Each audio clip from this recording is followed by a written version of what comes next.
Hola a todos, el día de hoy vamos a hablar sobre el miedo. El miedo es una emoción universal, es decir, que todos en algún momento de nuestras vidas hemos experimentado esta emoción.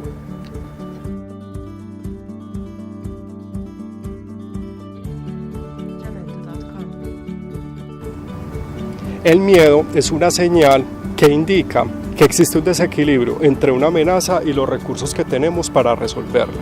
Pero antes de iniciar es importante dejar claro que la amenaza depende de cada persona. Por ejemplo, una piscina olímpica puede ser una amenaza para una persona que no sabe nadar, pero para un nadador experto no es una amenaza, por ende no se genera un miedo. Siguiendo en ruta, podríamos decir entonces que primero se presenta la amenaza, luego se genera el miedo y finalmente se desencadena una serie de reacciones en respuesta al miedo. Esa respuesta pueden ser otras emociones como por ejemplo la rabia, la impotencia, la tristeza, la vergüenza. Finalmente, este tipo de respuestas, si no le tenemos un buen manejo, pueden acentuar o agravar el miedo. El miedo también ha caído en la descalificación de algunas emociones. Es muy común escuchar a otras personas decirnos: no debes tener miedo. El miedo es un símbolo de debilidad. No debes ser cobarde, tienes que ser valiente. Los hombres no tienen miedo. El miedo entonces no es una emoción negativa. No debería ser descalificadora. Todo lo contrario, es una emoción muy positiva. Porque básicamente el miedo es una señal que nos está indicando que existe un problema. Y esto es totalmente distinto. Otro ejemplo para comprender un poco mejor esta emoción es el siguiente. Habíamos dicho que el miedo es una señal. Supongamos que estamos conduciendo un vehículo y se enciende una señal en el tablero que informa que queda poco combustible.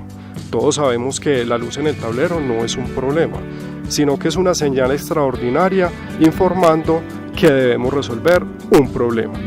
Entonces, cuando alguien nos dice: no seas cobarde, tienes que ser valiente, lo que está pasando es que nos está incitando a evadir la señal del tablero del vehículo.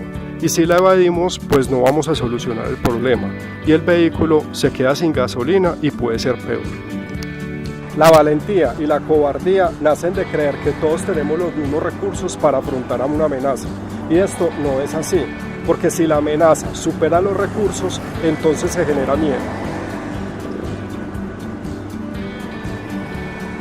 Lo explicaré entonces con un último ejemplo. Tarzán se va a enfrentar a un león, pero resulta que Tarzán es un hombre muy fuerte. Y si le diéramos una calificación a su fuerza vista como un recurso, vamos a suponer que esa fuerza tiene un valor 10 y la presencia del león es 6.